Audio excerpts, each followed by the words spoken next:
Cette mine n'est pas une mine d'or, c'est une mine d'arsenic.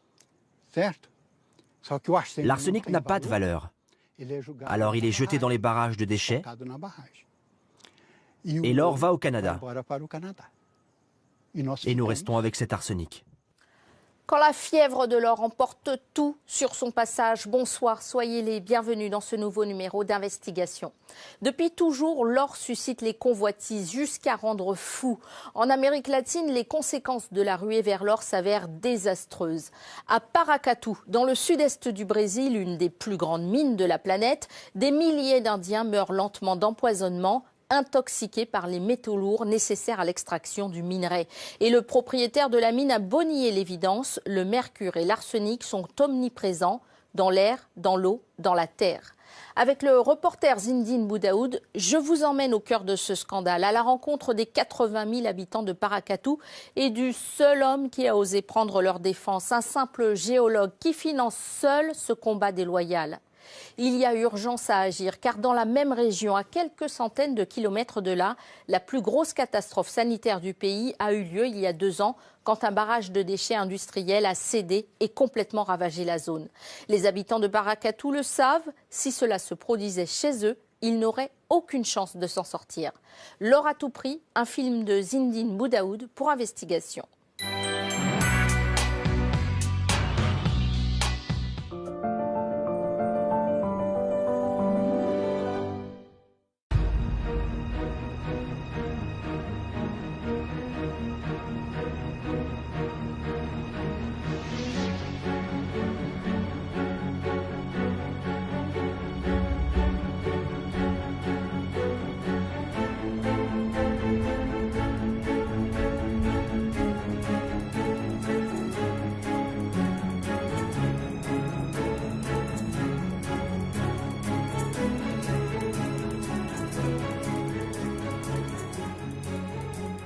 La plus vaste mine d'or à ciel ouvert du monde, 110 km².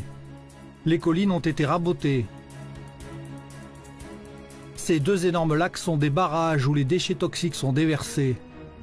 La mine est un monstre qui dévore chaque jour un peu plus la ville de Paracatu, dans l'état du Minas Gerais, au Brésil. «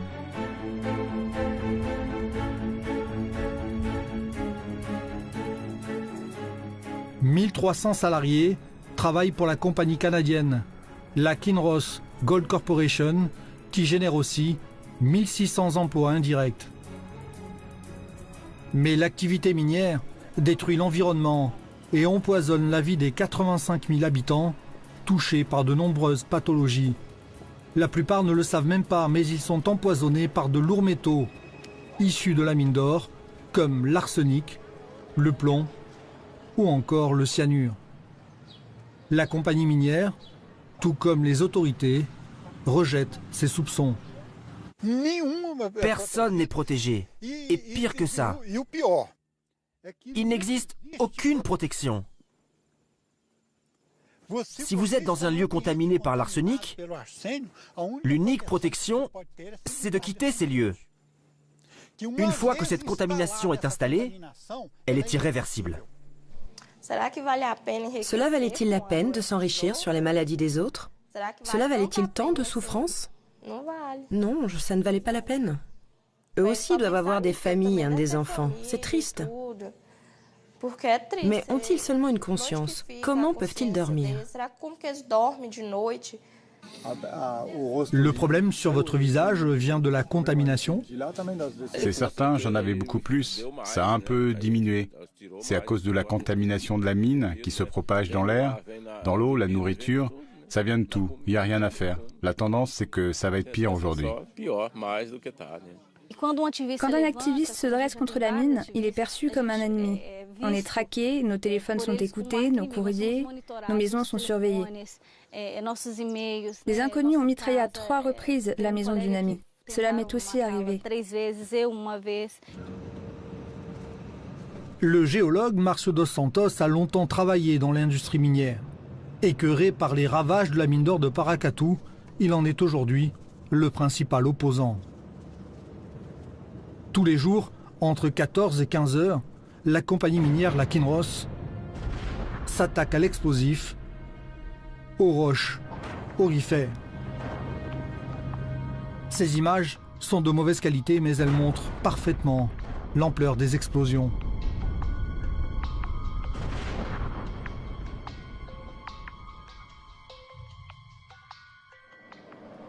Détruite, la roche est ensuite amenée dans des camions vers les bâtiments d'enrichissement du minerai. Là-bas, un traitement à base d'eau, d'oxygène et d'acide libère l'or contenu dans la roche. Mais il libère aussi l'arsenic, figé dans la pierre. Cet arsenic est le coupable numéro 1 de la contamination à Paracatu.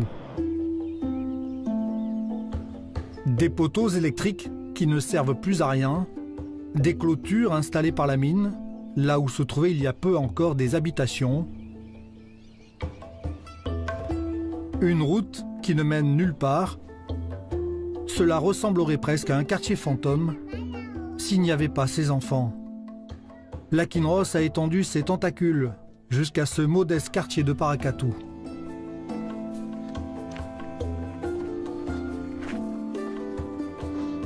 Le géologue Marcio dos Santos nous emmène dans cette zone interdite, dans le périmètre de la mine. Il va nous expliquer comment la mine d'or fabrique de l'arsenic, toxique pour les êtres humains. Un cours de chimie et de géologie en plein air. Alors, qu'avons-nous dans ces roches? Là, vous voyez du quartz, ce minéral plus clair, et il y a aussi différents points obscurs. Ces petits points obscurs et rouges indiquent la présence de sulfure de fer, de sulfure de plomb, de sulfure d'arsenic et de sulfure d'argent. Et plus il y a de sulfure, plus il y a d'or. Pour extraire 1 gramme d'or de cette pierre,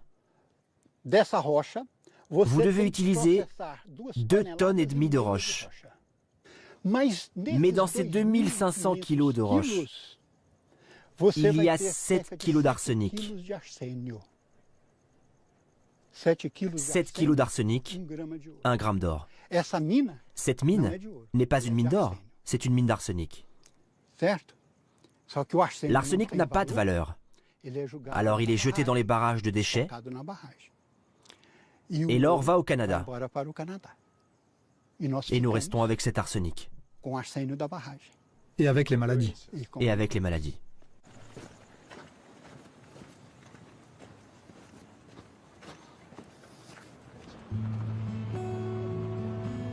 À Paracatu, ni le pouvoir politique ni le pouvoir judiciaire n'admettent la réalité. Dans la population, il y a des victimes de l'activité minière. Marcio dos Santos n'a eu aucun mal à les trouver, elles sont tellement nombreuses. Dans le quartier de Santa Rita, par exemple, au pied d'un barrage de déchets toxiques, 112 personnes vivent encore ici. Le décor a tout d'un paradis.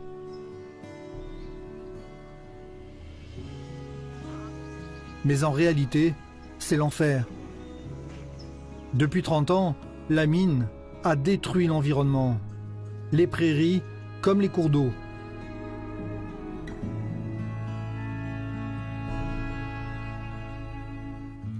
La contamination de l'eau de Santa Rita à l'arsenic est prouvée, y compris par l'enquête officielle. Restait encore à démontrer que la population l'était aussi. Marcio dos Santos s'y est attelé. Il a payé de sa poche les examens d'un tiers des habitants, soit 34 personnes au total,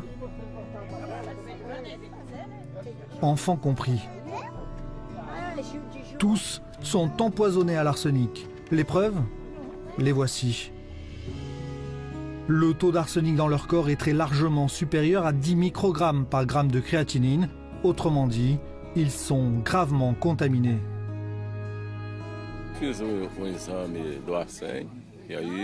J'ai fait un examen sur l'arsenic. Cela a donné 26,4. Mon fils de 12 ans, 26,9. Pourquoi n'allez-vous pas vivre ailleurs? Nous n'avons pas les moyens. Nous avons lutté 30 ans. pour avoir quelque chose pour survivre, et on devrait maintenant s'en aller dans un endroit inconnu, sans rien. Vivre ou mourir, nous n'avons pas le choix. Le problème sur votre visage vient de la contamination? Mais c'est certain, j'en ai eu plus encore, ça a un peu diminué. C'est la contamination de la mine qui se propage dans l'air, l'eau, la nourriture, il n'y a rien à faire. La tendance, c'est que ça va être encore pire demain qu'aujourd'hui. Mon grand garçon est à 42,5 et il est à Santa Rita que depuis 5 ans. Celui-là, à 32,5. Je ne me souviens plus du taux du plus jeune. Cela fait 5 ans seulement que nous vivons ici, seulement. Et on a un niveau très élevé d'arsenic dans notre corps. Notre santé est précaire. Moi, je ne sais pas, je n'ai pas fait d'études pour ça. Mais on m'a dit que pour ceux qui travaillent dans la mine, le niveau élevé est 50. Et un enfant comme celui-là, qui n'a même pas encore 10 ans, il a 42 d'arsenic. Vous représentez la vie. Vous luttez pour la vie. Ce n'est pas vrai? Vous vous battez pour votre qualité de vie, à l'endroit où vous êtes né, et où vous voulez élever vos enfants. Et face à vous, il y a un pouvoir économique qui s'oppose à la vie. Vous êtes dans une lutte disproportionnée. Nous avons mené une action collective en justice contre la mine, car si nous nous taisons, cela ne sert à rien. Une fois par mois, les gens de la mine viennent faire des prélèvements de l'eau. Ils produisent des notes, mais ils ne nous les montrent jamais. Moi, je vis ici depuis 26 ans et je n'ai jamais vu aucun bénéfice apporté par la mine. Bien au contraire. Elle ne fait que détruire, abîmer. Elle a déjà fait fuir plus de la moitié de la population. Nous sommes abandonnés. Santa Rita est en réalité le réseau d'égout de la mine. Pardon de le dire comme ça, mais c'est la vérité. Tout ce qui est contenu dans le barrage tombe ici. L'eau est contaminée. Tout est contaminé. Malheureusement, dans ce pays qui s'appelle le Brésil, aucun politicien ne nous entend. C'est très difficile. Nous buvons de l'eau contaminée. Nous sommes au pied d'un barrage de produits toxiques comme l'arsenic, le cyanure, le mercure et le plomb, et rien ne se passe. Pourquoi? Nos politiciens préfèrent recevoir 350 000 € pour se taire, plutôt que défendre un être humain, un enfant comme celui-là. Nous voulons partir de cet endroit parce que notre pays est grand et nos défenseurs ont disparu.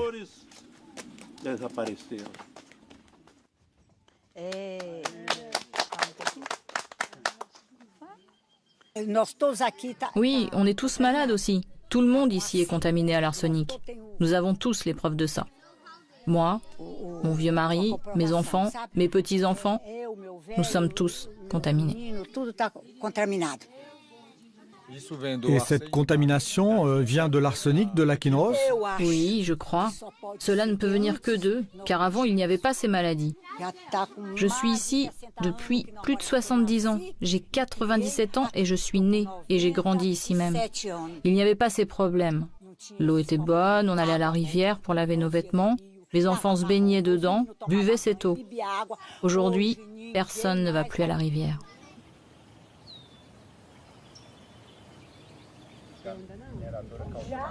Les examens d'urine réalisés par Marcio dos Santos sont primordiaux. Grâce à leurs résultats, l'activiste fait le lien entre les maladies et leur origine.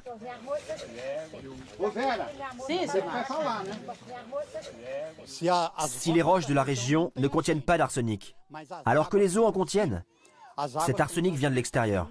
Il vient d'ailleurs. Et l'unique source d'arsenic ici se trouve dans les barrages de rejet toxique de la mine qui accumulent plus de 500 000 tonnes d'arsenic. Et cette contamination est pour l'éternité. Diabète, cancer de toutes sortes, hypertension, perte de la vue ou de l'audition, c'est la liste non exhaustive des maladies qui touchent toutes ces familles. Direction, les 2 barrages de déchets toxiques, L'un fait 110 mètres de hauteur, l'autre 70. Le lanceur d'alerte n'a aucun doute quant à l'origine de la contamination de la population.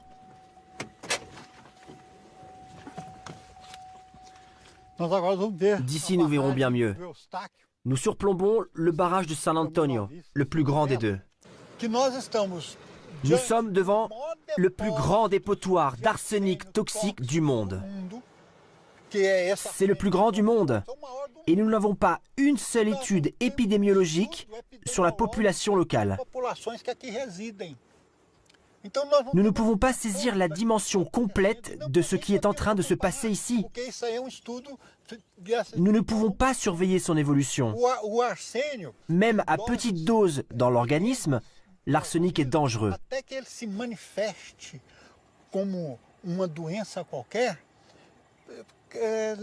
Une maladie se manifeste environ 10 ans plus tard.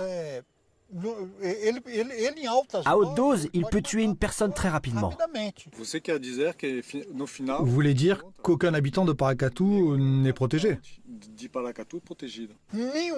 Personne n'est à l'abri. Et pire que ça, il n'existe aucune façon de se protéger. Si vous êtes dans un lieu contaminé par l'arsenic, l'unique protection, c'est de quitter ces lieux. Une fois que cette contamination est installée, elle est irréversible. Il n'y a aucun moyen d'éliminer cette contamination. Tu veux faire quoi avec cet arsenic dans ton corps, là? Là, il y a 500 000 tonnes d'arsenic. Le site est sous haute surveillance, même si cela n'est pas visible. Ce vigile veut savoir ce que nous faisons là. J'ai demandé une interview du directeur de l'usine. Vous avez déjà tourné à l'intérieur? Non, pas du tout. J'attends encore une réponse. Là, nous sommes au pied du barrage, au pied des remblais. Les compagnies minières optent pour des barrages de terre, car ils sont moins coûteux. Ils misent sur le fait qu'au fil du temps, la terre séchera et suffira à consolider les ouvrages. Regardez là-bas, ces bâches en plastique abritent les drains du barrage.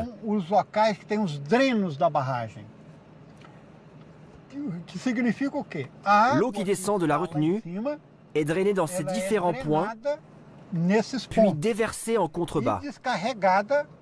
De là, elle se jette dans la rivière. C'est de l'eau qui contient une teneur très élevée en métaux lourds. Voilà pourquoi la mine n'aime pas vraiment les curieux, et surtout les journalistes. Que dites-vous? J'ai juste informé mon service que vous étiez ici en train de filmer. Ah ok, mais nous avons le droit de filmer ici, hein? Oui. Ok, sans problème. Maria Elena Núñez est malade aussi. Elle ne veut plus vivre dans sa ferme, et elle va nous expliquer pourquoi, à travers une petite expérience. C'est l'eau qui vient de notre puits artisanal. Je vais la faire bouillir.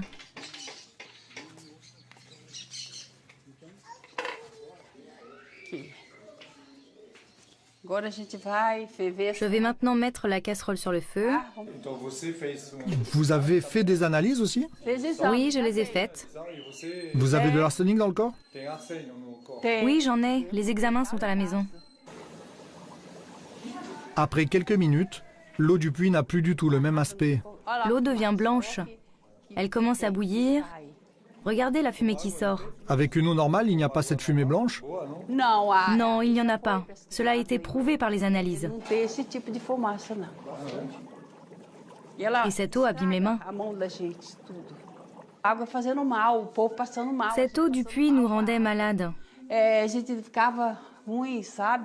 On n'était pas bien, avec le ventre gonflé par l'eau. On n'arrivait pas bien à uriner. C'est à ce moment-là que nous avons arrêté de nous en servir.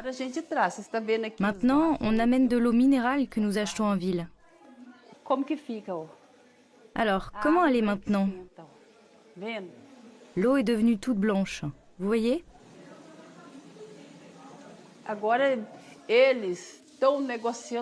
La mine négocie avec moi car je viens de découvrir qu'elle s'est appropriée une de mes parcelles de terre. C'est pour cela que je ne voulais pas trop vous parler car cela risque de me gêner dans cette négociation. Il risque de me poursuivre devant la justice. C'est dangereux. Vous avez peur d'eux? Oui, j'ai peur. J'ai peur. À cause de son cancer lié à l'arsenic, Maria Elena Núñez est repartie vivre en ville, laissant derrière elle son petit paradis empoisonné par la mine. En 2011, sous la pression des lanceurs d'alerte, la compagnie minière mandate un laboratoire, le CETEM, pour réaliser une étude d'impact. Mais fait curieux, c'est la ville qui l'a payé.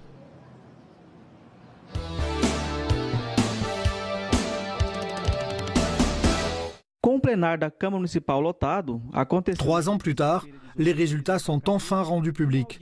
À la tribune, le maire, le procureur, les responsables de la mine et les scientifiques.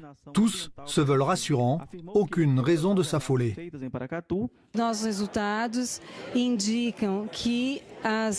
Nos résultats indiquent que la population a une faible exposition et que nous n'avons pas rencontré de maladies associées à l'arsenic dans la ville.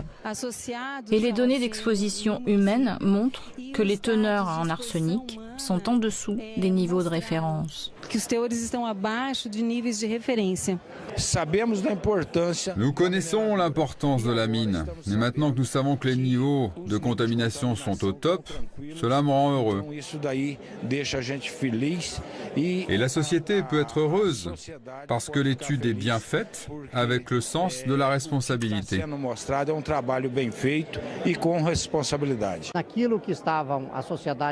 Ceux qui s'alarment à propos des cas de cancer à l'arsenic, vous pouvez être rassurés. Dans cette étude, il est bien montré qu'il n'y a aucun indice qui puisse vous préoccuper. Le rapport en question, le voici. Il est biaisé dans le sens où les personnes de moins de 40 ans ont été écartées de l'étude. Elles sont pourtant les plus sensibles à la contamination. Le laboratoire CETEM n'a pas eu le droit d'examiner les salariés de la Kinross. La compagnie minière lui a juste fourni les résultats de ses propres analyses. Les conclusions sont forcément éloignées de la réalité. Les voici. Les concentrations d'arsenic dans l'eau domestique et les particules dans l'atmosphère peuvent être considérées comme basses. Marcio dos Santos fustige une méthodologie fumeuse. Dans sa contre-expertise co-signée par l'oncologue Sergio Dani, la contamination à l'arsenic atteint des records. Les 2 activistes brésiliens montrent que le niveau d'arsenic dans une rivière de Paracatu est 190 fois supérieur à ce que permet la loi. Et dans l'air, les concentrations d'arsenic sont au moins 67 fois plus élevées que prévu par la loi.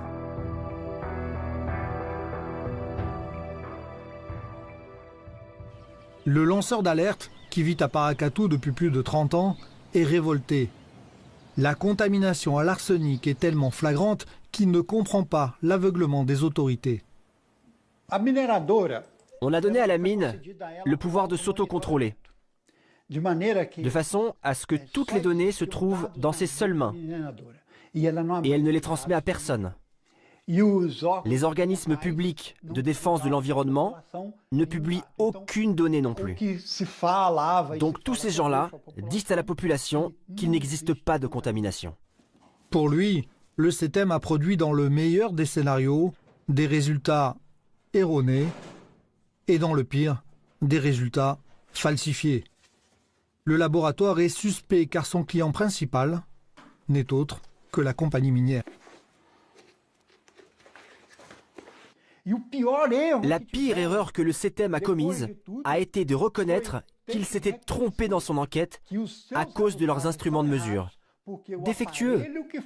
On sait que les résultats ont été modifiés à 5 reprises et que le CETEM les a gardés sous silence. Il ne les a jamais publiés, ni transmis à la population.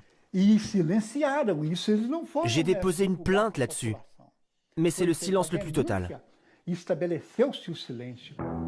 Contacté à plusieurs reprises, La direction de la Kinross n'a pas souhaité se défendre face caméra. Seule réponse, se communiquer. Il n'existe aucun type de preuve de contamination à l'arsenic de l'environnement ou de la population de Paracatu. Circuler, il n'y a rien à voir. Un oncologue originaire de Paracatu et installé en Suisse aujourd'hui, Sergio Dani, a publié avec Marcio dos Santos plusieurs articles scientifiques sur l'intoxication de Paracatu. L'impact est gigantesque. Depuis que nous travaillons dessus, rien ne contredit nos conclusions. Au contraire, plus le temps passe, plus la situation s'aggrave. En 2007, déjà, nous avions alerté des risques encourus. En 2009 aussi. L'arsenic empoisonne lentement l'environnement et la population. Quels sont les types de maladies qui existent ici à Paracatu à cause de la mine? L'arsenic cause différentes maladies. La plus courante, c'est le cancer, quand il y a une exposition chronique.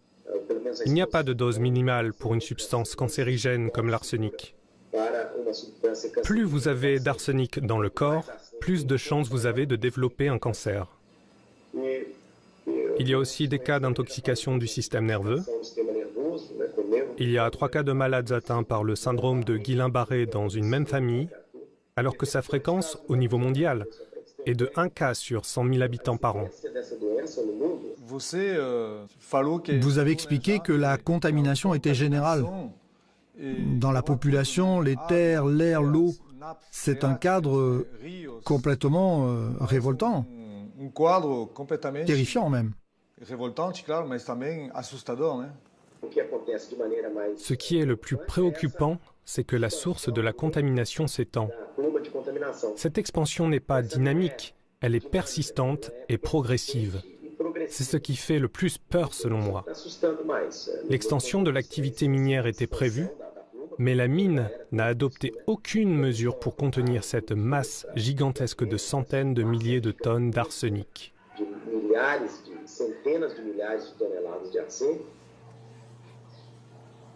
Clouée sur une chaise roulante, cette jeune femme de 20 ans est la preuve vivante que les habitants de Paracatu sont empoisonnés.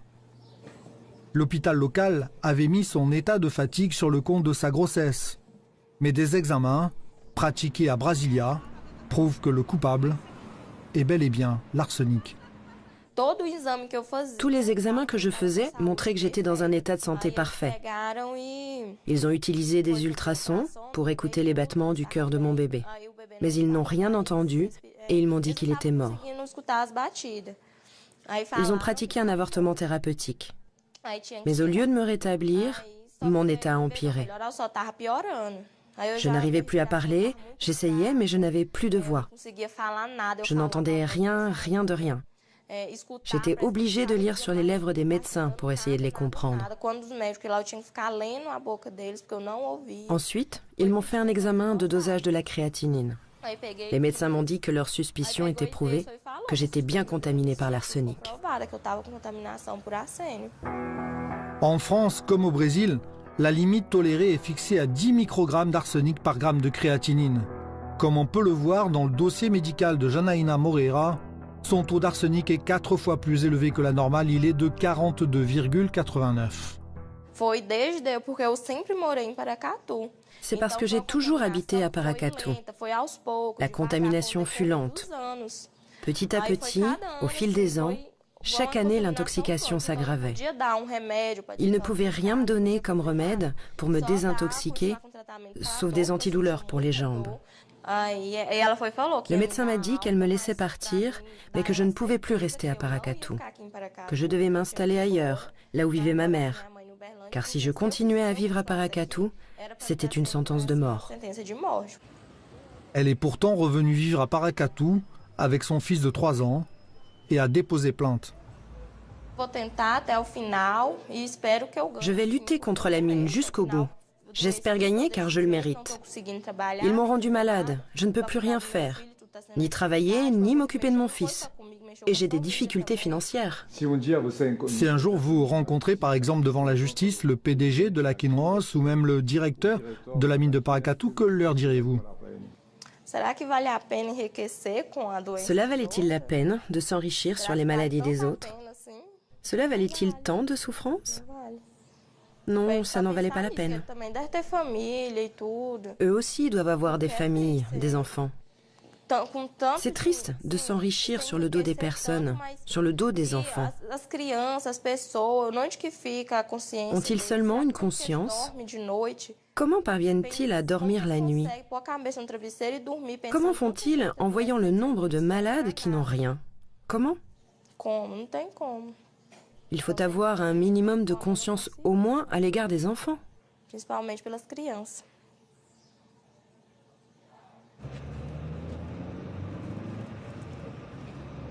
L'arsenic, issu de la mine, contamine les nappes phréatiques et les cours d'eau. Les poussières toxiques contaminent aussi l'air que respirent tous les êtres humains et les êtres vivants.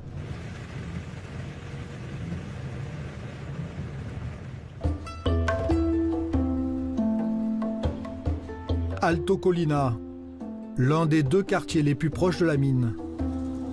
C'est aussi l'un des plus impactés. Les habitants n'ont pas les moyens de fuir les lieux.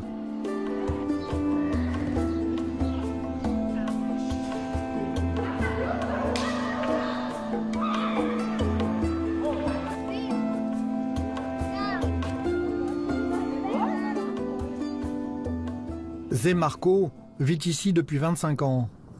Le chantier de la mine l'a rattrapé. Il en est aujourd'hui le voisin le plus proche. Et lui aussi souffre de ce voisinage envahissant. Regardez ces fissures.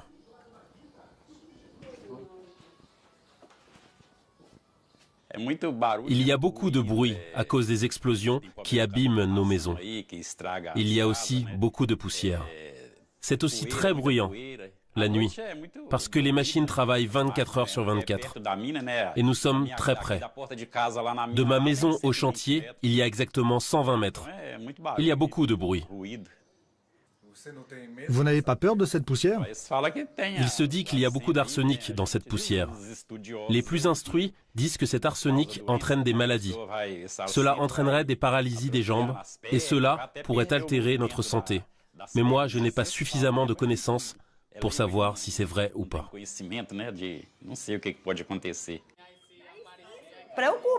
C'est surtout en période de chaleur, quand les nuages de poussière de la mine arrivent au-dessus de nos têtes. Les enfants sont soudain grippés, souffrent de la bronchite et ont de l'asthme. Cela m'inquiète d'abord pour les enfants. Et cela fait très peur? Ah oui, c'est préoccupant, car avant notre quartier n'était pas pollué comme aujourd'hui. Avant d'avoir un enfant, il faut d'abord se poser la question de sa vie future. Sera-t-il contaminé aussi? Chaque jour qui passe est pire que la veille. Cela ne peut qu'empirer. Vous êtes certaine que la mine est coupable? Oui, j'en suis sûre. Parce qu'avant que la mine ne s'installe ici, il n'y avait pas tous ces problèmes. L'eau est polluée, vous lavez comment? On utilise l'eau du robinet pour tout. Comment faire? Si l'air est pollué, imaginez l'eau. Il n'y a que Dieu pour nous protéger. On ne peut pas prendre de précautions, faute d'argent. On ne peut pas déménager d'ici. Il n'y a que la mine, Dieu et nous.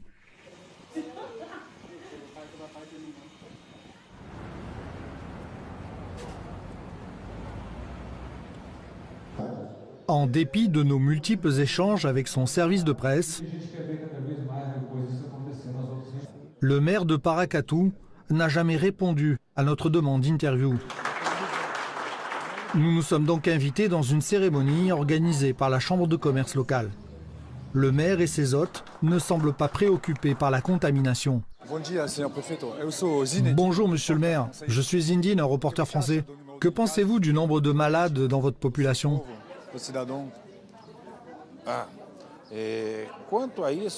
Alors là, je suis à l'aise, parce qu'en 2010, le CETEM a été mandaté. C'est un laboratoire, un institut de recherche qui est là pour faire un suivi de la situation, pour faire des relevés, des prélèvements.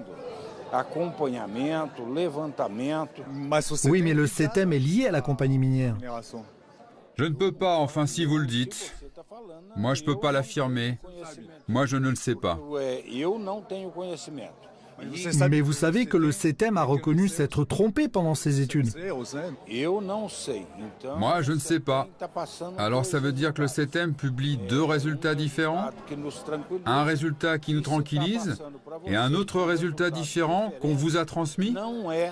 Nous n'en avons pas connaissance, alors je préfère... Mais vous vous préoccupez de la santé de vos concitoyens? Oui, bien sûr. Alors pourquoi ne financez-vous pas une étude d'impact? Une étude épidémiologique indépendante? Pourquoi ne le faites-vous pas? Je vous l'ai déjà dit, mais je voudrais que vous arrêtiez de m'interrompre pour que je puisse vous expliquer ce qui est en train de se passer. L'étude réalisée par le laboratoire n'a pas été transmise qu'à la mairie. Elle a été transmise aussi à la justice. Et nous avons organisé une réunion publique où nous avons communiqué tous les résultats de ces examens. Oui, mais des résultats erronés. Je ne veux pas être interrogé de cette manière-là. Je vous ai déjà dit la vérité. Nous, la ville et la justice, avons réalisé une réunion pour annoncer publiquement les résultats. Et nous sommes satisfaits par les conclusions de l'étude.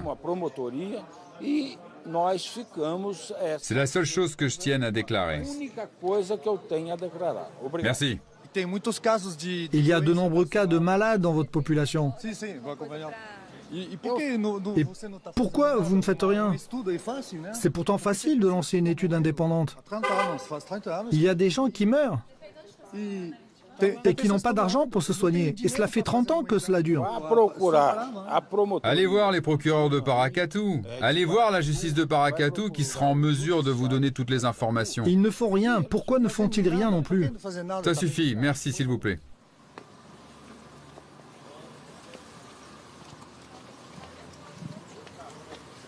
Le procureur de Paracatu, c'est lui. Il s'est bien gardé de nous répondre face caméra. En aparté, il nous a dit qu'aucun habitant n'était contaminé. Il protège manifestement la Kinross, peut-être parce que sa fille avocate est consultante pour la compagnie minière. Et en voici la preuve. Narla Daina Campos, la fille du magistrat, écrit à Bruno Sa, l'un des gérants de la Kinross. Mécontente de ne pas avoir été prévenue de la garde à vue de plusieurs vigiles de la mine, l'avocate rappelle que son contrat avec la Kinross a pour principal objectif d'être actionné dans ces cas-là. La mine rétribue donc la fille du procureur pour ses précieux conseils. Le conflit d'intérêts entre le procureur et la mine d'or est criant.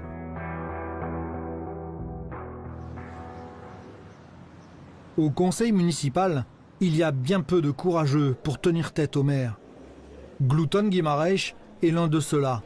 En 8 ans de mandat, il a bien compris qui dirigeait réellement la ville de Paracatu. Je pense qu'une fois élus, les maires sont plus intéressés par la mine que par la population. Notre maire considère que la mine, c'est Dieu pour la ville, car elle génère des emplois et des revenus. C'est vrai, mais elle n'est pas la seule dans ce cas. Elle génère un minimum d'emplois directs, 1300, et un minimum de revenus pour la cité. Le maire se berce d'illusions en pensant que la collecte d'impôts de la compagnie minière est vitale. En fait, il défend la mine avant la population. Le nombre de cas de cancer à Paracatu est très élevé. Il faut savoir quelle en est l'origine. L'opposant a tout tenté contre la mine, y compris d'empêcher les explosions quotidiennes. Mais des élus ont été retournés. C'était à l'époque où j'avais proposé un projet de loi pour interdire les détonations à moins de 10 km du centre-ville. Si mon projet avait été adopté, cela aurait eu un impact sur la mine. Elle aurait été obligée de trouver une autre façon d'extraire l'or. Les explosifs sont le seul moyen ou est-ce le moins onéreux pour la mine? Cela est évident, je crois. Le plus intéressant pour la Kinross, c'est la détonation. Il existe pourtant d'autres techniques. Quand vous avez présenté ce projet de loi contre la mine, pour interdire les explosions, la majorité des conseillers ne vous a pas suivi, c'est ça? Non. La proposition a été approuvée en commission, approuvée en plénière, mais elle a été censurée par le maire. Les mêmes conseillers qui ont voté en faveur de la loi en plénière ont soutenu le maire en votant contre ce projet. Vous m'avez dit plutôt que tout le monde était acheté. Non, je ne peux pas l'affirmer. Chacun a sa conscience et c'est ce qu'il fait. Moi, je vote selon mes convictions. Et chacun vote pour les siennes. Croyez-vous que la mine a le pouvoir de payer le silence des politiciens locaux? Je ne peux pas vous parler de ça, mais avec moi, ça ne marche pas. Ils savent très bien que s'ils viennent me voir, ils connaissent déjà la réponse. Donc, avec moi, ça n'est jamais arrivé. Cette jeune femme s'occupait de la prise en charge des cancéreux pour la ville de Paracatu. Elle a dû s'enfuir après que des inconnus aient tiré des coups de feu sur sa maison. Elle accepte de témoigner, mais dans un lieu anonyme, car elle est encore terrorisée. Après mon départ de Paracatu au petit matin, ma fille de 14 ans s'est jetée à mon cou et m'a dit « Maman, tu n'as pas le cancer, mais tu es en train de mourir comme tes patients. Ne meurs pas, maman. »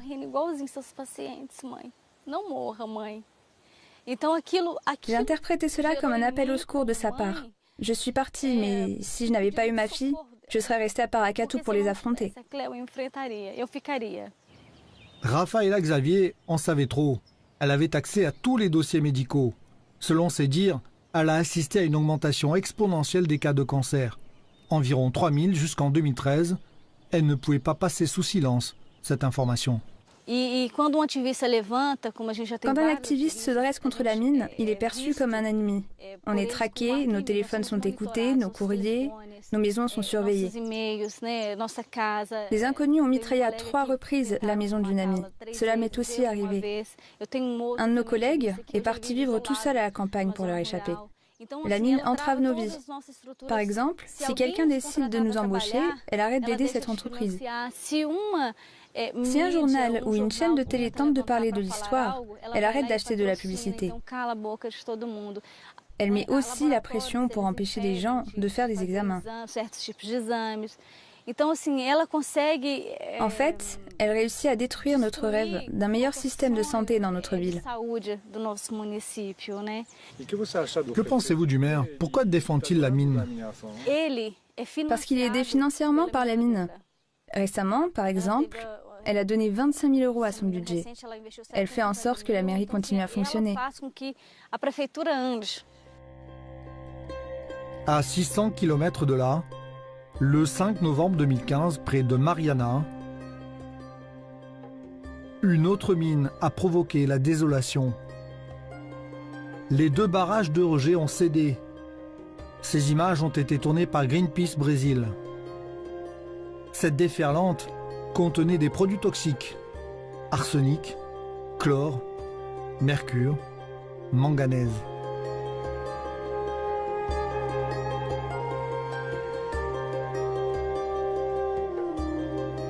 Une trentaine de personnes a été tuée et les dégâts sur l'environnement sont irréversibles.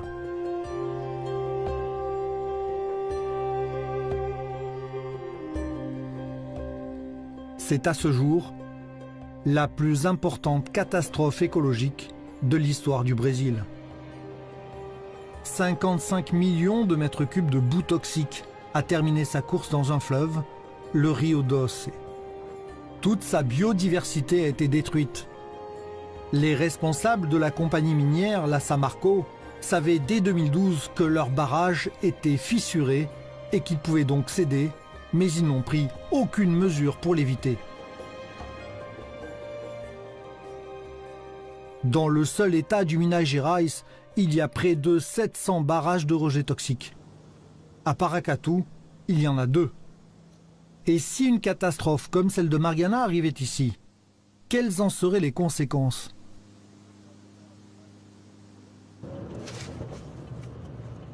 Le professeur Marcio dos Santos est très inquiet, et pas seulement à cause de la contamination à l'arsenic. Si une catastrophe, une rupture du barrage se produisait ici, ce serait pire qu'à Mariana?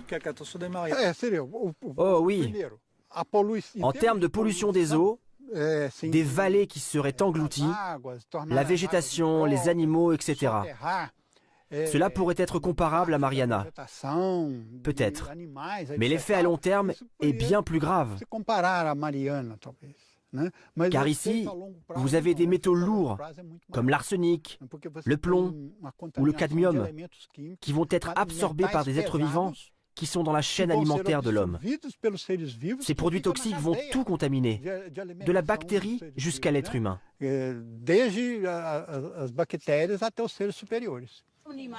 Non seulement les habitants sont contaminés par l'arsenic, mais ils sont aussi sous la menace d'une rupture des barrages miniers. Comment une femme comme Donna Geralda, qui a 90 ans, va réussir à atteindre l'abri qui se trouve à une demi-heure d'ici? Autre chose, les voitures de police ou de pompiers n'arriveront pas ici en moins de 40 minutes. Et en cas de rupture du barrage, les boues nous tomberont dessus en 3 ou 4 minutes. Quelle sécurité avons-nous? Aucune. Dans le cas de la catastrophe de Mariana, combien de minutes ont mis les boues toxiques pour arriver dans le village situé à 25 km? 8 minutes. Et nous sommes à 3 minutes. Qui va nous sauver? Dieu seul. Comment va-t-on s'enfuir? Moi, je pourrais courir un peu, mais mon mari, il marche à peine. Si le barrage craque, s'il sort de la maison, le courant l'emportera vite. Meu nome é Cairo Henrique, tenho 23 anos, sou engenheiro de Minas. Dans cette pub bucolique de Kinross, ce salarié explique avoir rêvé de travailler pour la mine depuis sa plus tendre enfance. La Kinross vend du rêve. Les premières victimes sont les propres employés de la mine d'or. Ce syndicaliste y a travaillé pendant 15 ans. Son témoignage est éloquent. Olha, houve alguns casos Il y a eu quelques cas, autour de 2012, de travailleurs qui avaient des valeurs d'arsenic au-dessus de la normale.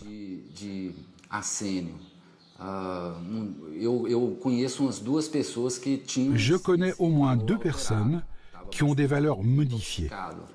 Ils étaient très intoxiqués.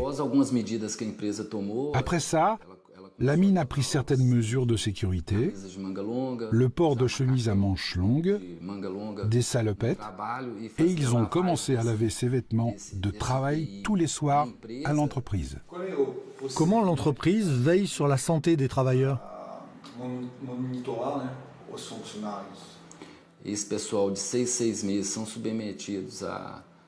Ceux qui bossent dans la fonderie et dans les autres secteurs sensibles sont soumis à des examens, une fois par semestre. Des examens d'urine, c'est ouvert à des volontaires d'autres secteurs. Le problème, c'est que ces dossiers restent dans les bureaux de la mine et c'est aux salariés de demander leurs résultats. Mais personne ne le fait. C'est pour intimider les salariés. J'ai demandé à la mine de donner les dossiers aux travailleurs concernés. Quand vous parlez d'intimidation, vous pensez à quoi?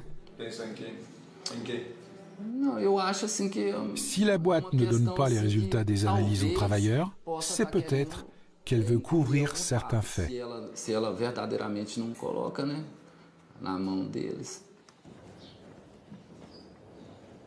Après 13 ans de mine, la retraite de Sébastien Teixeira n'est pas aussi paisible qu'il avait imaginé.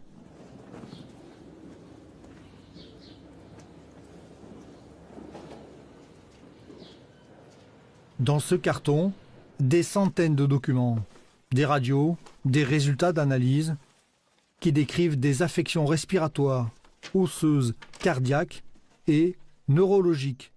Voilà pourquoi il s'exprime très lentement. J'ai une concentration très importante d'arsenic dans les os. Ma mémoire flanche. J'ai du mal à me concentrer. Des fois, je sors à pied, par exemple, pour aller tout près, à l'hôpital, Et je me retrouve dans un quartier bien plus éloigné. Certains jours, mon cerveau ne fonctionne pas normalement. J'oublie beaucoup trop de choses.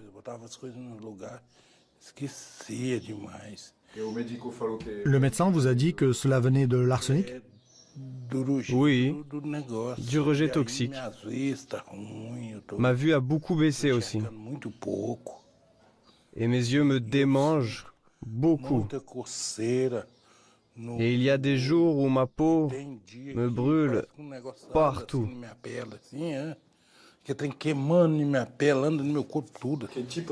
Quel type de travail faisiez-vous? Dans quelle zone de la mine étiez-vous? Je travaillais comme maçon à cette époque. Les ouvrages sur lesquels j'étais se trouvaient à l'intérieur du barrage de rejet toxique. Et j'ai aidé à construire les réservoirs. C'est là que le poison, les produits chimiques circulent. J'ai aussi travaillé sur les lieux où l'or était raffiné. Les gens de la mine peuvent venir me menacer à cause de mes déclarations. Mais ce que je vous raconte ici, ce n'est que la vérité. Si j'ai inventé une chose à propos de ce que j'ai vécu dans la mine, Dieu me punira très cher. À voir leurs agissements, eux ne croient pas en Dieu. Ils croient en l'or.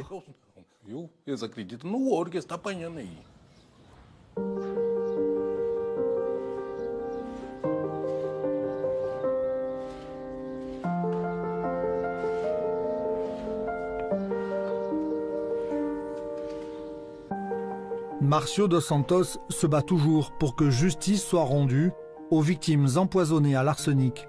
Ces victimes désargentées ont retrouvé leur fierté en osant demander des comptes à la compagnie minière. Rafael Xavier est terrorisé après de nouvelles menaces.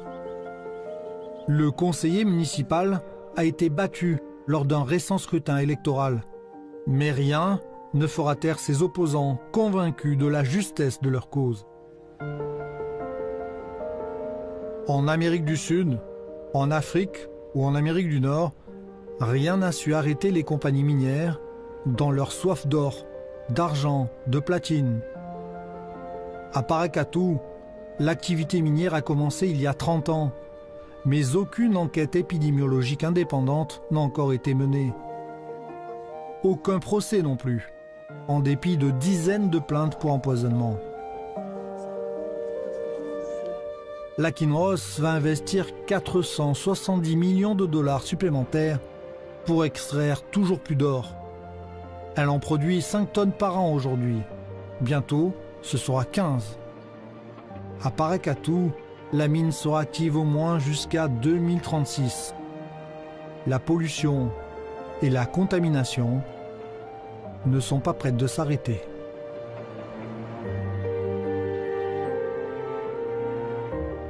Avec un total de 9 sites d'extraction minière en Afrique, en Russie, en Amérique du Nord et en Amérique latine, le géant canadien Kinross Corporation affiche en effet une santé éclatante. Un autre exemple de croissance économique enchevêtrée dans un désastre humanitaire et environnemental, Yanacocha au Pérou, la plus importante mine à ciel ouvert en Amérique du Sud. Exploitée par des multinationales, elle génère 8000 emplois directs au prix du sang. Les indigènes et les activistes risquent leur vie dans le combat contre l'industrie de l'or. Les États comme la Suisse, 3e importateur mondial, jouent aussi un rôle ambigu en blanchissant de l'or sale aux origines douteuses. Le film que vous allez voir dans un instant explore toutes les facettes de ce commerce, depuis l'extraction du métal jusqu'aux vitrines des boutiques de luxe en Europe. L'or, une guerre sale, un documentaire de Daniel Schweizer.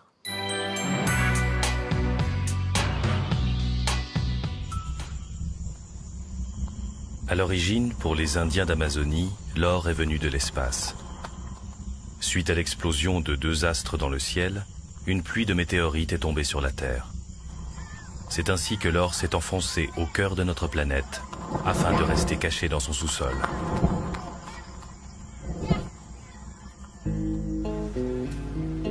C'est à la Baselworld, le marché mondial de l'horlogerie et de la bijouterie, que se retrouve une grande partie de l'or extrait des mines et des rivières.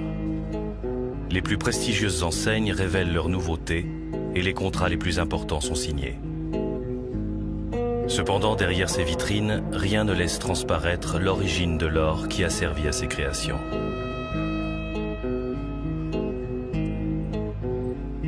Ici, pas d'étiquette de provenance, aucune traçabilité. Le chemin que l'or a parcouru avant de prendre ses formes stylisées reste un mystère.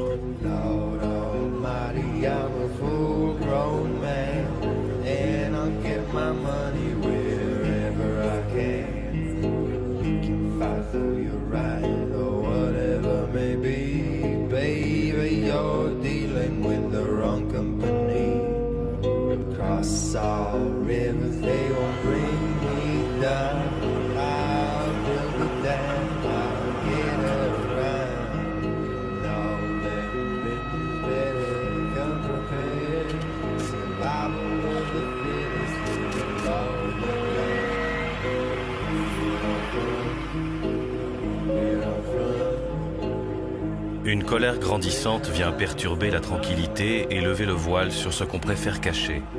Dirty Gold. Aujourd'hui, 90% de l'or est sale. Entre problèmes écologiques, dégâts environnementaux ou droits humains bafoués, ce précieux métal est encore trop souvent synonyme de destruction.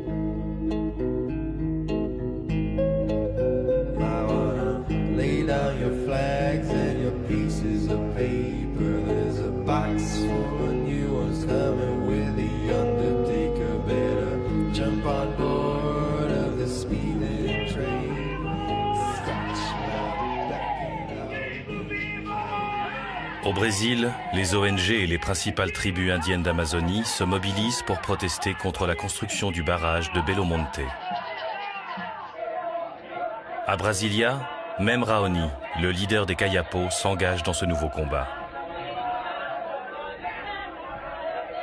Derrière ce barrage qui va inonder une partie de leur terre et en assécher l'autre, se cache Belo Sun, le projet de la plus grande mine d'or du Brésil.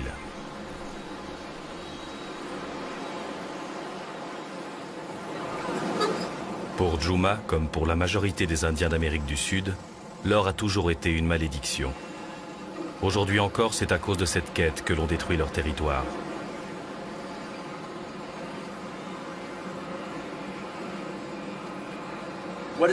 Qu'est-ce que le projet Belo Monte? Il s'agit d'un immense barrage, juste là, qui arrêtera la rivière Xingu et créera un lac artificiel. L'eau va s'écouler à travers ce lac artificiel et à la fin, elle va générer de l'énergie. Ce sera dramatique pour les habitants de la large bande du Xingu, car cette large bande va s'assécher.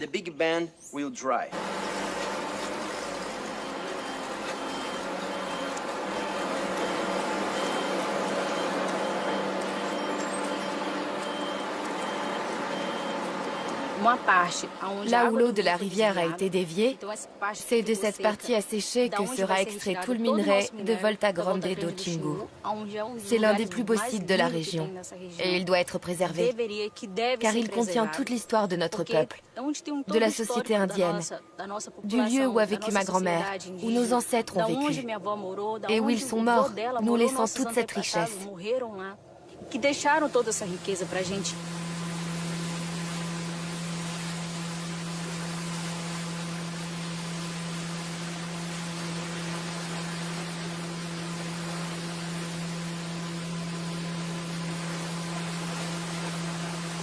Bien avant le développement de ce gigantesque projet minier industriel, une autre invasion était déjà venue perturber la vie de l'Amazonie.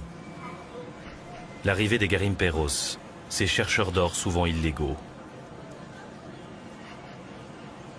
Des centaines de milliers d'hommes à la recherche d'un nouvel Eldorado, prêts à tout pour faire fortune rapidement reproduisant un nouveau Far West.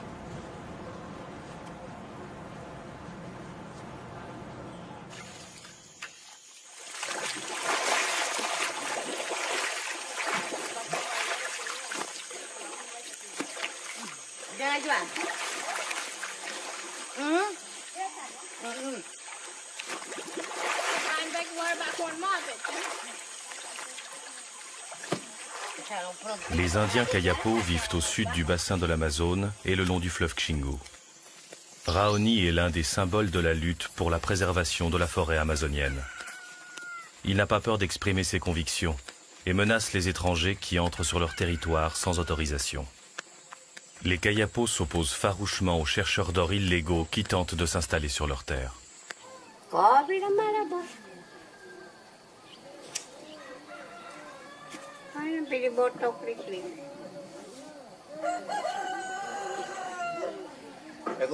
Notre gouvernement a compris l'importance de protéger,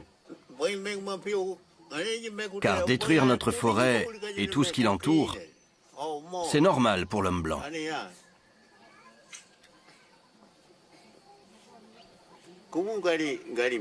Quand le Garimpero prend l'or, il prend tout.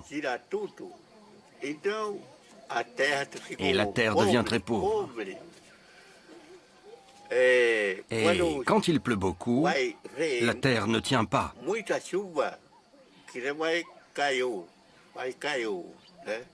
C'est ce qui nous inquiète. C'est pourquoi nous, les Kayapos, on ne laisse pas venir les Garimperos toucher à notre terre. On va se battre, on va lutter, lutter et tuer. Tuer les Garimperos qui viennent toucher à notre terre.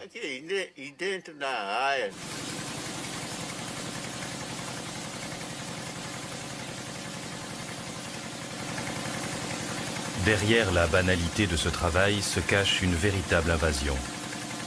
Franchissant les frontières, s'installant dans des régions reculées, ils n'ont aucune hésitation à attaquer les berges du fleuve avec des lances à eau ou creuser des mines d'or.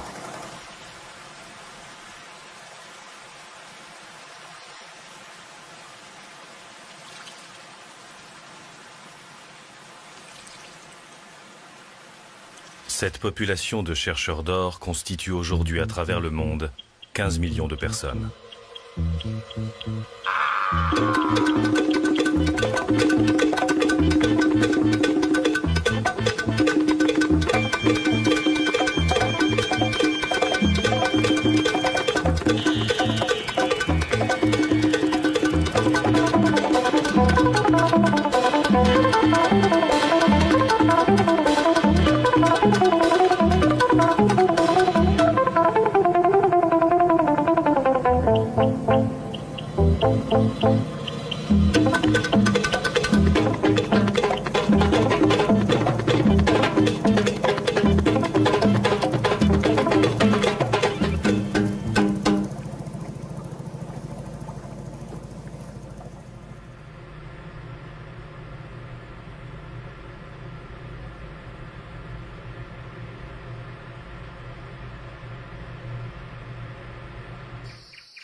Cette photo est le seul document qui reste du massacre des Indiens Yanomami de Akshimu.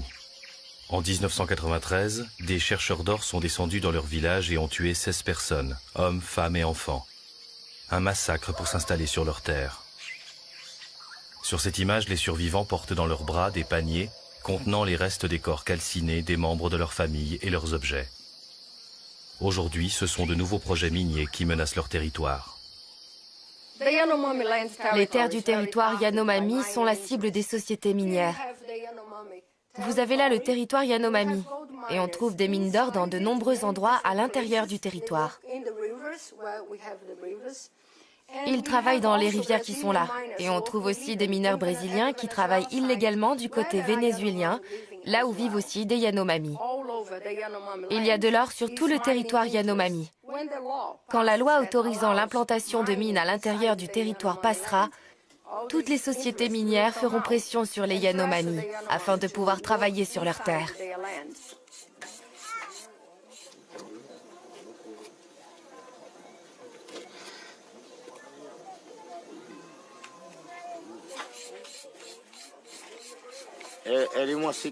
L'or représente la sécurité de la terre, la sécurité des rivières, des montagnes, de la forêt, pour que rien ne s'effondre.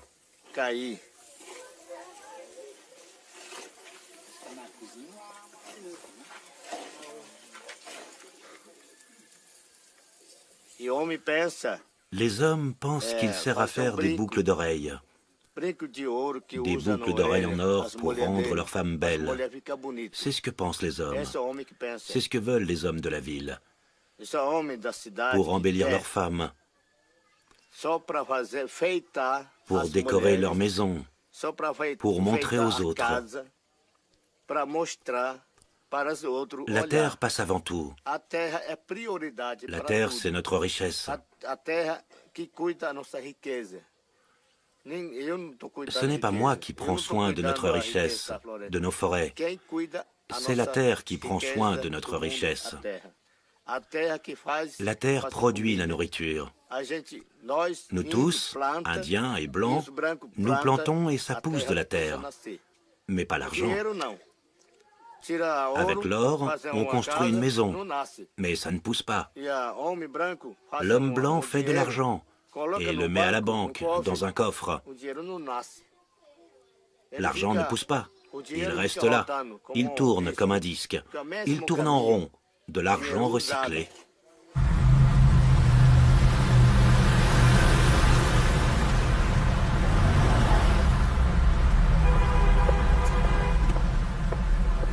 En Angleterre, le bijoutier Alan Frampton se bat pour imposer un standard d'or fair trade.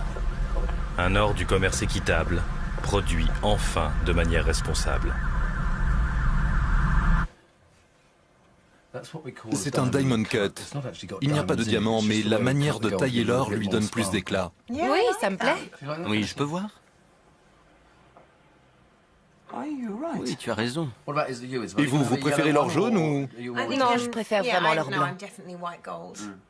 Ça vous plaît? C'est très beau. Ça me plaît. Très beau, très traditionnel et... Classique. Classique. Oui, exactement. Je viens de l'industrie des produits frais. Et dans l'industrie des produits frais, il y a une transparence et une traçabilité fantastique depuis plusieurs dizaines d'années déjà. Et quand je pense aux détaillants de l'industrie des bijoux, je trouve qu'ils ont été complices, n'ayant pas suffisamment investigué sur la qualité de leur chaîne d'approvisionnement. Il y a des problèmes au sein de l'industrie minière quant à leur manière de traiter les gens, de traiter l'environnement, sur lesquels les détaillants ont fermé les yeux.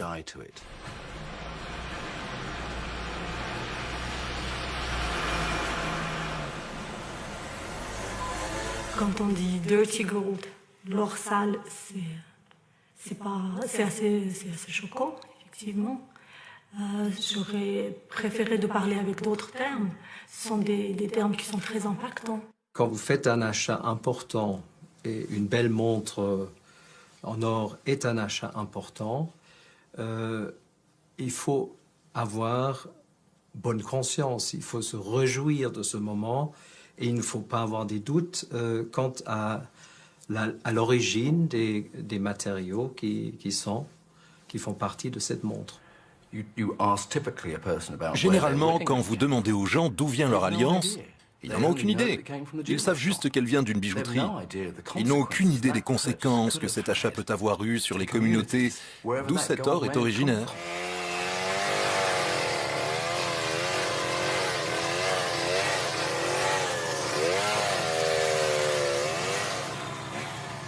C'est dans la région de Madre de Dios que des dizaines de milliers de garimperos illégaux se sont installés pour extraire ce précieux métal jaune. Chaque jour, des camions-citernes livrent plus de 60 000 litres d'essence pour alimenter les moteurs des pompes.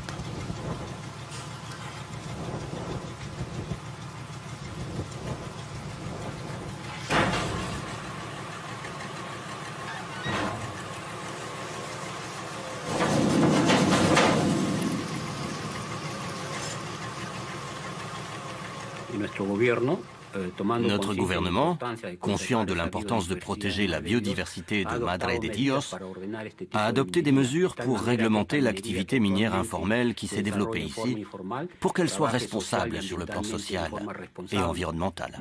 Une procédure de formalisation est en cours. C'est pourquoi j'ai parlé des mineurs en train d'être officialisés pour que les dégâts causés par leur travail puissent être réparés. Uniformiser et reboiser les terrains et, dans la mesure du possible, les remettre dans leur état initial. Les mineurs illégaux ont avancé sur des zones où l'exploitation minière est interdite. Et cela dans un État qui a très peur des situations de conflit, qui a très peur car il sent que sa présence politique est menacée, donc une grève ou une manifestation avec des blessés et des morts doit être évitée. Alors il laisse faire, encore et encore.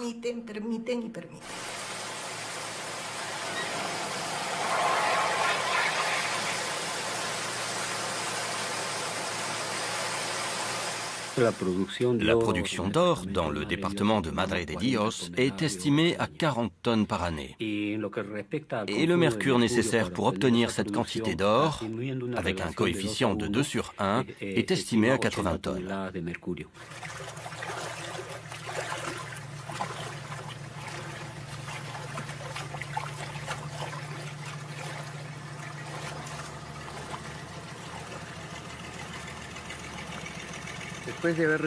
Après avoir récupéré le gravier noir sur le tapis, il est mis ici. On ajoute du mercure et on mélange. Nous voulons remplacer cette technologie par une autre, plus appropriée. Les mineurs de Madre de Dios en ont besoin. Leur capacité technique et économique étant limitée, ils ne peuvent pas changer leur méthode de travail.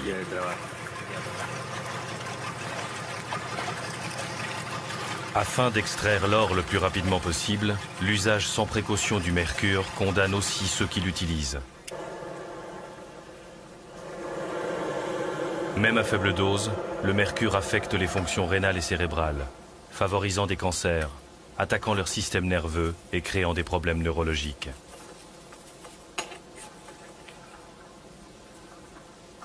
Ce poison est d'autant plus nocif qu'il s'évapore facilement. Les restes du mercure utilisés pour amalgamer l'or sont ensuite rejetés dans les cours d'eau. Il est interdit de travailler dans les cours d'eau et les rivières et d'utiliser de grandes dagues qui endommagent l'écosystème aquatique de nos cours d'eau et détruisent les rivières. Cela est interdit par la loi. Il existe une zone emblématique pour son importante activité minière illégale qui se nomme la Pampa.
L'or sale qui part de Madre de Dios est blanchi, comme la drogue, quand il est introduit dans le système financier.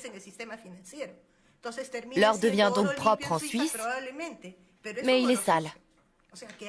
Là-bas, parce qu'il est passé par une banque et a ensuite été vendu à une société qui l'a revendu, l'a racheté et ainsi de suite. Il devient propre, mais ça reste de l'or sale.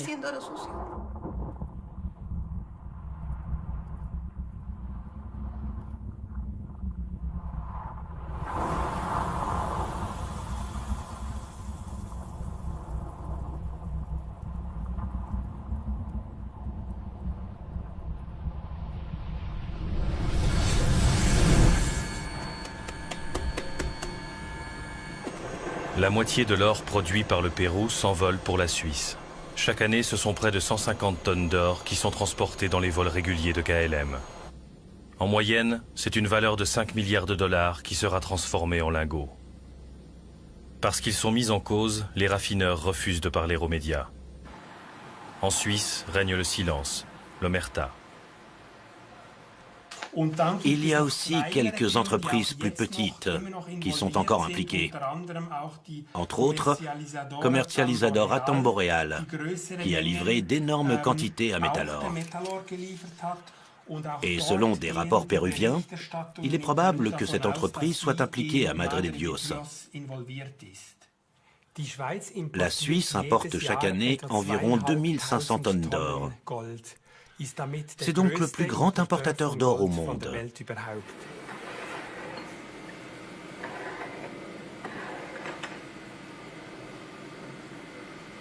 La complicité des raffineurs helvétiques avec le crime organisé ou le crime d'État date au moins des années 80, quand plus du 90% de l'or sud-africain sous blocus des Nations Unies a été lavé en Suisse, négocié à Zurich.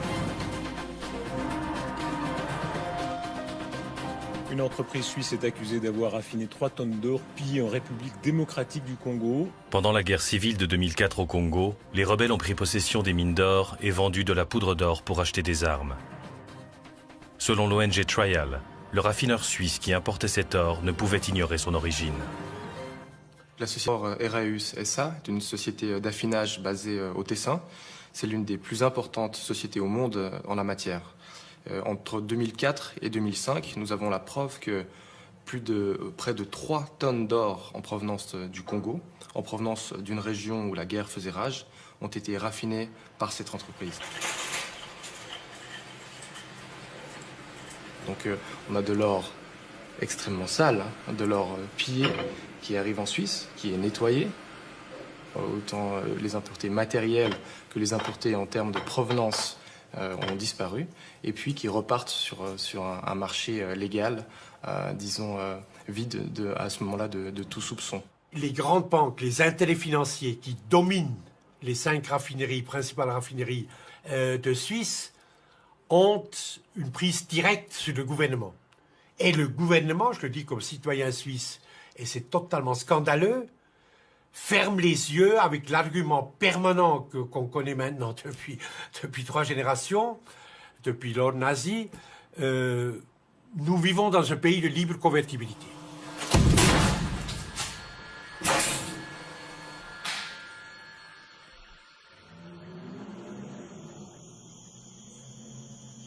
C'est la recherche de l'or qui a constitué l'une des raisons de la colonisation espagnole des Amériques.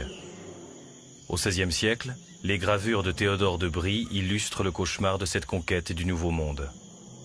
Dans la bataille de Caramarca dans les Andes, de Brie offre sa vision de l'exécution du grand Inca Atahualpa après le paiement de sa rançon en or.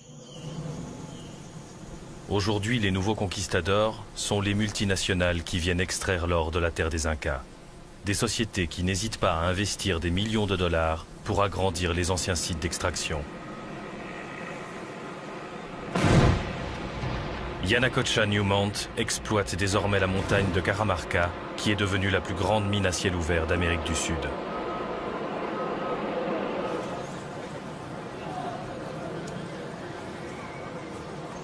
L'or et les minerais d'une région déterminée du pays sont une opportunité pour le développement. Le problème, c'est que le Pérou doit moderniser sa législation minière pour parvenir à un contrat social favorable aux intérêts nationaux et régionaux. Il nous manque cela. Et ainsi, beaucoup de multinationales créent des injustices, malgré leur contribution. Nous ne pouvons pas nier qu'il existe des abus et des mésententes entre les entreprises et la société civile. Sur ces images de caméras de surveillance, on découvre des campesinos qui manifestent pour le droit à l'eau. Ces hommes et ces femmes refusent que les industries aurifères captent toutes les ressources hydriques. Pour les paysans de la montagne, C'est la guerre de l'eau et des droits humains qui se joue contre les intérêts de l'agrandissement de la plus grande mine d'or d'Amérique du Sud. Ils ont pour slogan « Agua si, oro no ». Ici, la population n'est pas organisée de manière rationnelle et consciente pour protéger leurs sources d'eau. C'est un fait. La population est dirigée et incitée par des dirigeants politiques qui pratiquent la violence, qui sont des écologistes radicaux qui ne s'intéressent pas qu'à l'eau et à Conga. On ne peut même plus se fier aux prêtres, comme celui qui rassemble les gens, qui s'appelle Arana.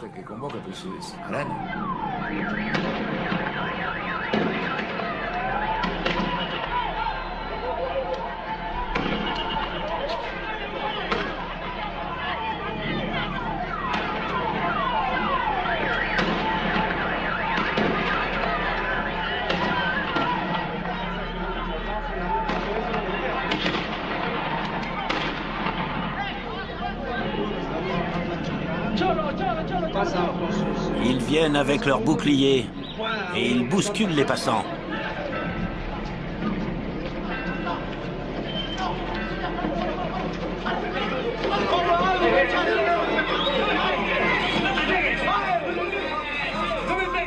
Ne me touchez pas!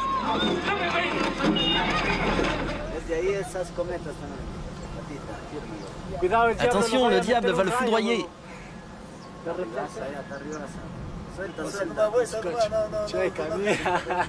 Regarde. Il est très haut maintenant.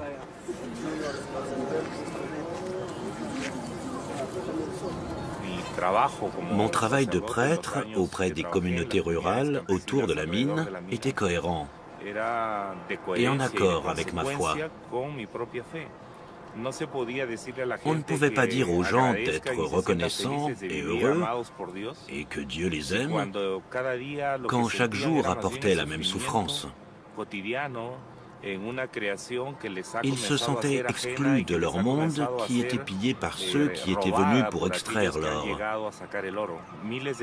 Des milliers de familles ont été privées de leur source naturelle d'eau. Elles ont oublié le goût de l'eau qu'elles avaient toujours consommée.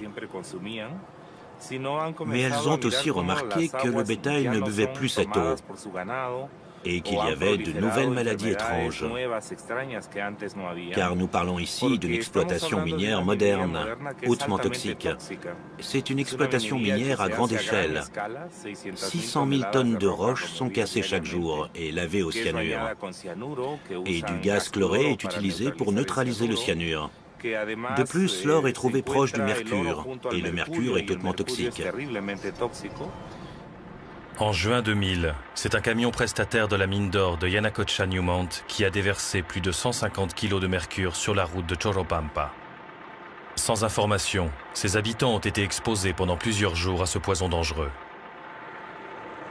Dans le silence et l'indifférence, près de 1000 personnes ont été gravement intoxiquées et en subissent encore les conséquences.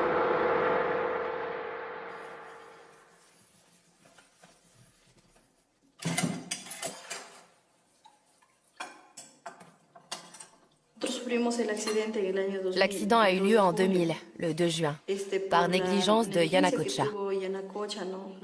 Ils ont déversé le mercure ici. On ne sait pas comment ça s'est passé, si c'était un accident, ni pourquoi ils nous ont laissé vivre 20 jours avec le mercure.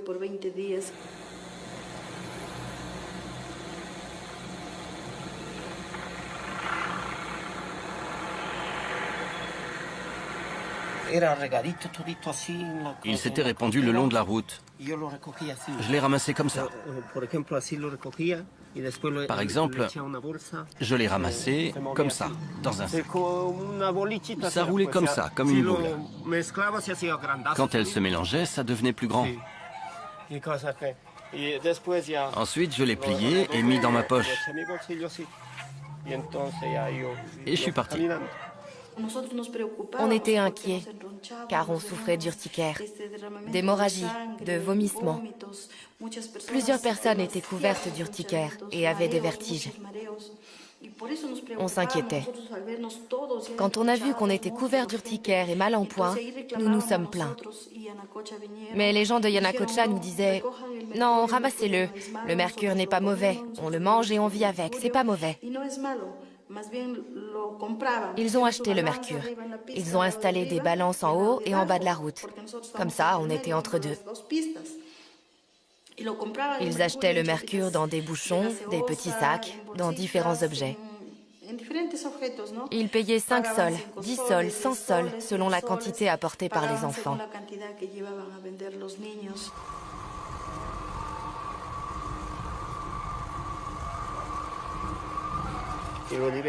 Je l'ai pris chez moi.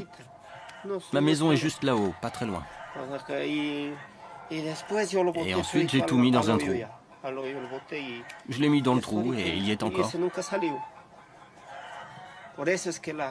C'est pour ça que les plantes et tout le reste ont séché.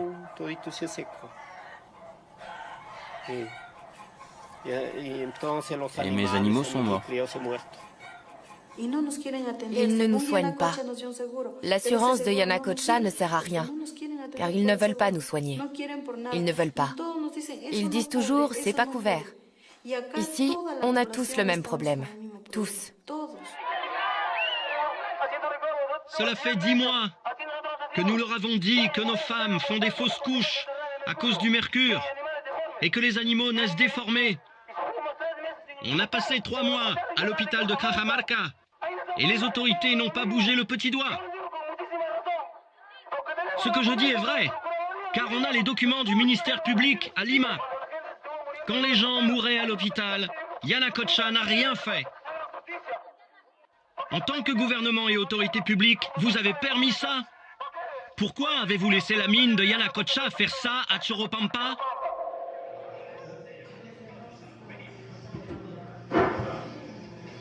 Bonjour. Nous continuons le travail avec la population locale. Nous avons créé un programme d'assurance maladie pour tous ces gens. Alors, s'il y a des problèmes de santé dus au mercure, ils seront couverts. Et une évaluation des risques est en cours, ainsi qu'une évaluation des effets potentiels sur l'environnement à long terme.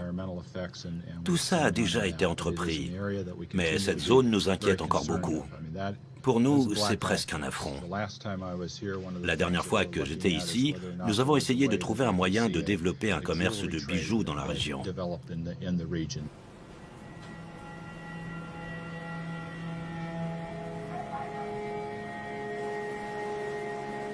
À Choropampa, la plupart des paysans n'ont jamais été indemnisés. Et de nombreuses victimes attendent toujours que les engagements soient tenus. Depuis 1993, le Pérou est le 4e producteur d'or au niveau mondial. La priorité a été mise sur le développement des mines d'or à grande échelle. On a favorisé les entreprises comme Yanacocha. Des entreprises qui ont un comportement social et environnemental qui est plus que douteux. Les actes de Newmont au Pérou ne seraient pas tolérés dans leur pays d'origine.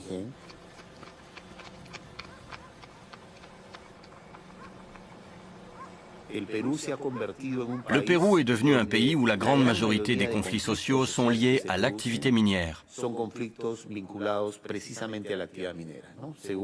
Selon les informations de la Défense du peuple, la moitié des conflits sont à caractère socio-environnemental et plus ou moins 60% de ces conflits sont liés à l'activité minière. Il est interdit à la police de faire usage d'armes létales. Comme les AKM que portent les 2 policiers qui se trouvent là-haut. Nous ne sommes pas des terroristes, mais c'est ainsi qu'ils ont tué nos frères à Selendine et notre frère à Bombamarca. Vos chefs ne vous ont pas dit que ce type d'arme est interdit lors de conflits sociaux? Tu le savais ou pas? Réponds. Voilà, une arme AKM que vous pouvez voir vous-même. Regardez. Vous pouvez l'observer. Là, un AKM.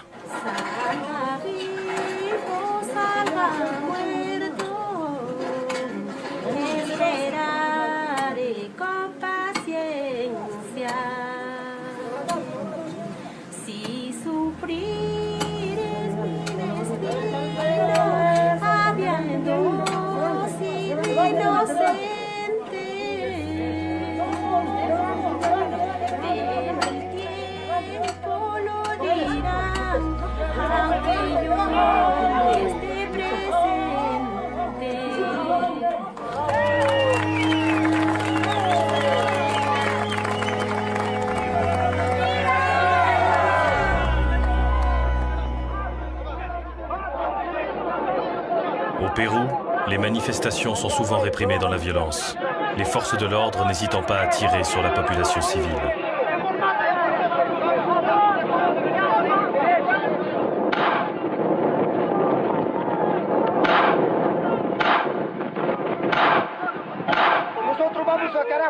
On ira jusqu'en enfer pour nous défendre.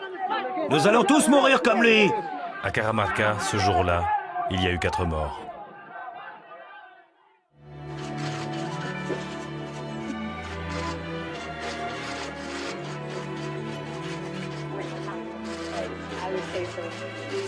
Nous sommes absolument convaincus qu'il est possible d'avoir une affaire qui soit rentable, tout en étant également l'apôtre de la justice sociale et environnementale.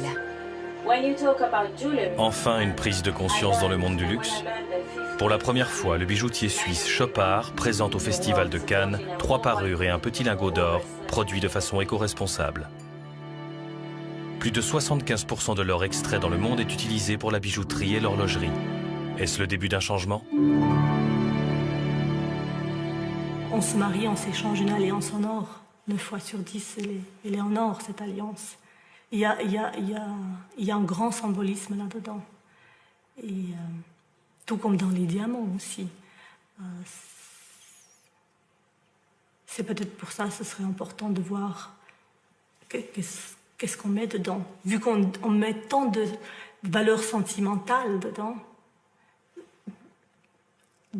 essayer de ne pas casser le rêve.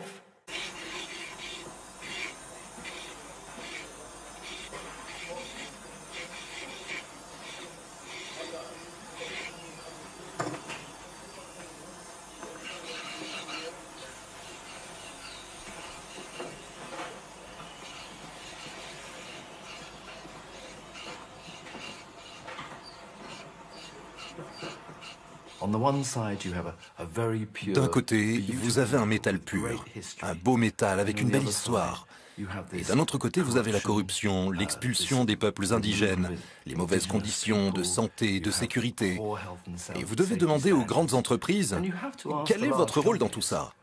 Je ne pense pas qu'on puisse parler en termes généraux quand on parle d'une filière entière. Il y a toujours des bons élèves, des mauvais élèves. Il y a ceux qui essaient de s'améliorer, d'autres qui fonctionnent sur du acquis. Pour l'or irresponsable ou l'or sale, ça va être très difficile. Car les clients ne voudront pas être associés à ce produit qui, au fond, est responsable de l'esclavagisme qui va avec ce produit.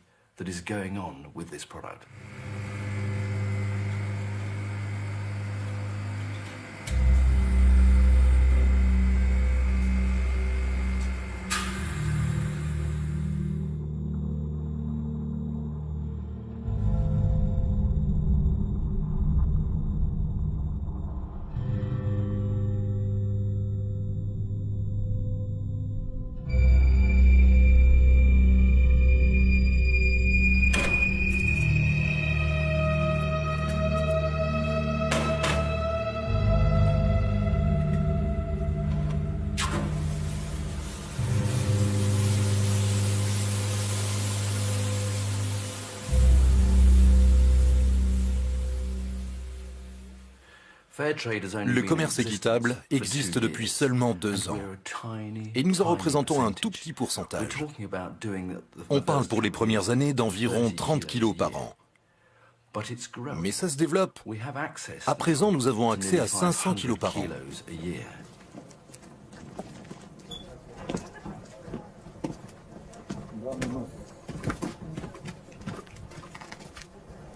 Pourquoi Sotrami Santa Filomena? Parce qu'on est tombé là-dessus et qu'il s'est avéré que c'était le plus gros projet fair trade, d'or fair trade, et celui qui avait le plus de potentiel.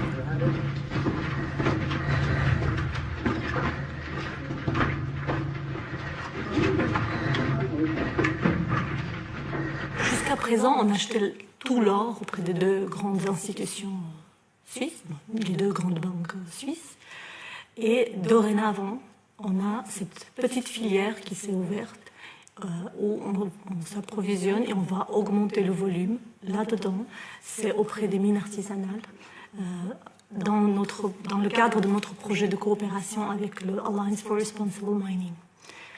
On a fait nos premiers achats et à terme, à moyen terme, on souhaite augmenter cette quantité à 10% de la consommation totale. La crainte de ces grandes marques, c'est que si tout d'un coup le consommateur prend conscience trop vite et exige, ils vont avoir un problème parce que c'est vrai qu'aujourd'hui, l'offre d'or propre, humain et social est extrêmement faible.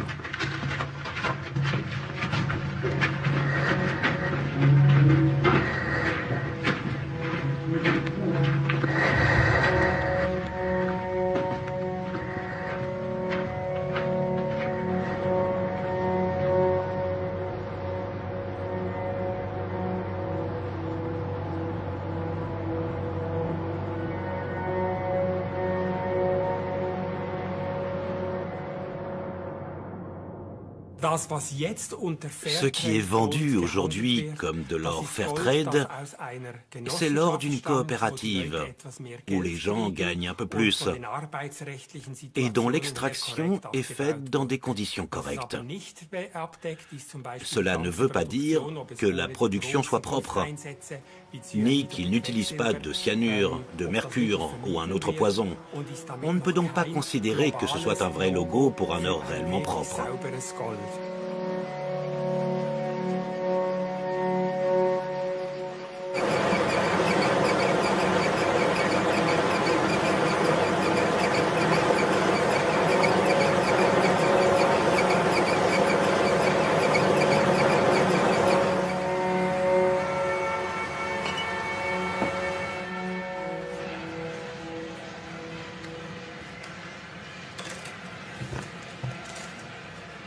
Dans un grand magasin, une grande surface à Genève ou à Lausanne, eh bien, pour chacun des milliers de produits qui sont offerts à la consommation, à la vente, le gérant, l'entreprise, peut vous dire exactement la provenance, la composition, les ayants droit, le prix, et ainsi de suite.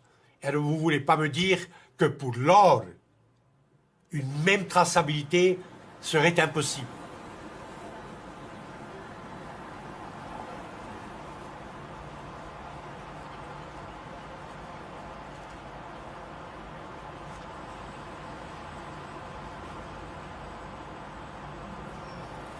Jusqu'à ce que ces 5 big producers, ces 5 grandes machines à produire de l'or, fassent un vrai travail d'impact, c'est-à-dire pas seulement un travail de durabilité, de faire un rapport durable à la fin de chaque année en disant qu'ils ont fait un projet avec une ONG TAL dans un trou perdu, mais qu'ils font quelque chose à l'échelle de ce qu'ils sont pour l'humanité. On a du chemin, non? Mais la prise de conscience est là. On est là, non? En fait, je pense qu'on peut presque parler d'une sorte de structure de cartel international. Au sein des gouvernements, des banques, chez les plus importants acteurs de l'industrie pour nous faire taire, pour faire taire le petit peuple. Car ça convient à leur porte-monnaie. Cela ne les affecte pas, mais cela affecte des millions d'autres personnes. Alors qu'il y a environ 15 millions de mines artisanales, ils font vivre 90 millions de personnes dans le monde. 90 millions de personnes qui vivent dans la pauvreté à cause d'un métal précieux qui de fait leur appartient. Il vient de leur terre. On ne peut pas continuer à exploiter ces personnes. On doit leur donner une part équitable de leurs propres ressources. Alors, je pense qu'il faudra que l'industrie se réveille très rapidement et devienne plus responsable. Comme l'industrie de l'énergie devient plus responsable, ainsi que l'industrie automobile et l'industrie alimentaire. Même l'armée devient plus responsable quand il s'agit de rendre compte de ses actions. Il ne s'agit pas de prendre note simplement de la destruction de l'environnement de l'Amazone ou du altiplano péruvien, d'éprouver peut-être un peu de compassion, de dire pendant 5 minutes c'est scandaleux, et puis changer de chaîne, et puis c'est terminé. Nous sommes les acteurs de cette histoire. Nous sommes co-responsables au sens matériel très très concret, puisque nous avons tous les droits. Je parle de la Suisse, si nous parlions du Honduras ou à Pékin, ce serait différent. où le libre citoyen n'existe pas. Mais ici, il n'y a aucune excuse pour ne rien faire.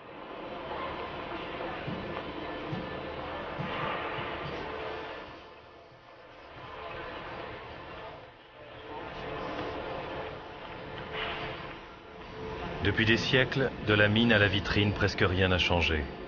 La ruée vers l'or continue, du lit des rivières au plus profond des entrailles de la terre.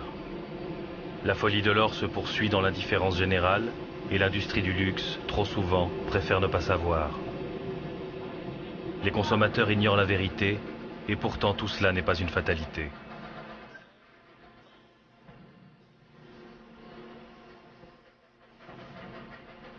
Aujourd'hui, la Suisse développe un projet Better Gold Initiative pour un or meilleur. Son but est de proposer un or produit de manière plus responsable, mais le chemin est encore long et difficile.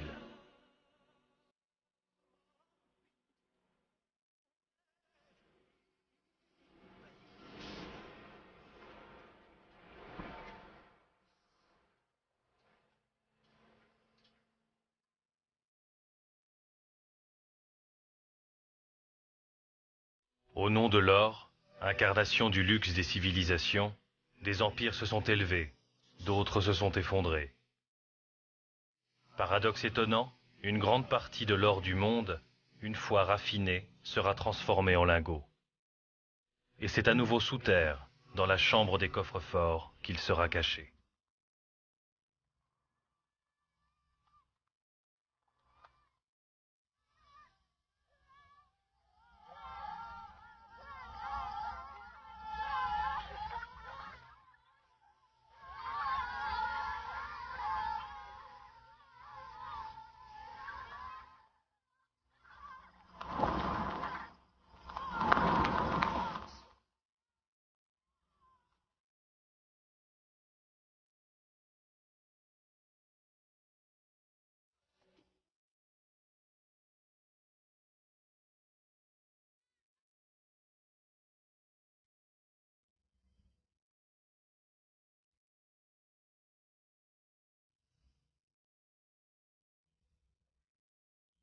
L'or, valeur refuge, surtout en période de crise, reste aussi une valeur sûre. Pour mettre un terme à la guerre de l'or sale, seul le consommateur peut agir en réclamant des gages de traçabilité et un label de commerce équitable. C'est ainsi que s'achève ce numéro d'investigation. Merci de l'avoir suivi. Pour voir ou revoir nos documentaires, vous pouvez vous rendre sur la chaîne YouTube Investigation et sur notre site pleuz.fr. Très belle fin de soirée sur François.